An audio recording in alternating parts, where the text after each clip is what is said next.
बहुत समय पहले की बात है। एक घने जंगल में एक शेर रहता था। एक दिन वो शिकार की तलाश में दिन भर जंगल में भटकता रहा, लेकिन उसे कोई शिकार मिला ही नहीं। भूख के मारे उसकी हालत खराब हो रही थी। शिकार की खोज में वह बहुत दूर निकल आया। घूमते घूमते शाम हो गई। तभी शेर को एक गुफा दिखाई दी। उसने सोचा, इस गुफा में कोई न कोई जानवर जरूर रहता होगा। आज की रात मैं यहीं रुक जाता हूँ। जब वह जानवर रात में गुफा में लौटेगा, तब मैं उसे मारकर अपनी भूख मिटाऊंगा।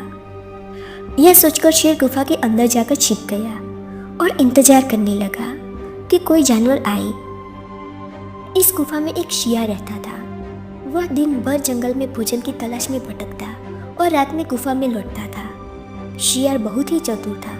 हर रात गुफा में प्रवेश करने से पहले वह यह जरूर देखता कि अंदर कोई खतरा तो नहीं है।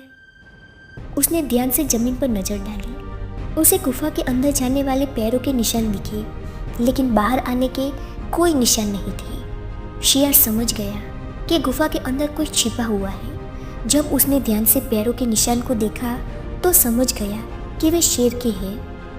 अब उसे यकीन हो गया कि शेर गुफा में घात लगाकर बैठा है, लेकिन अब सीधा अंदर जाना बहुत ही खतरनाक था। शियार ने एक तरकीब सोची। वह गुफा के बाहर ही खड़ा होकर जोर से बोला, ओ गुफा, आज तो चुप क्यों है?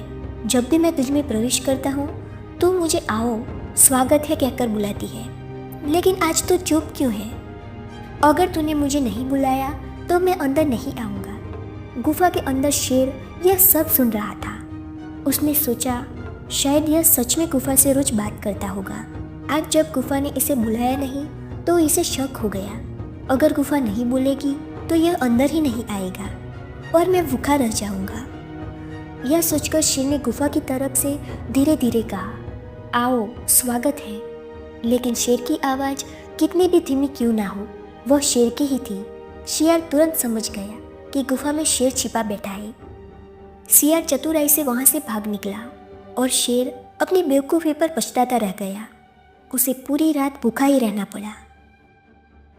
दोस्तों, संकट के समय हमें अपनी बुद्धि और सावधानी से काम लेना चाहिए।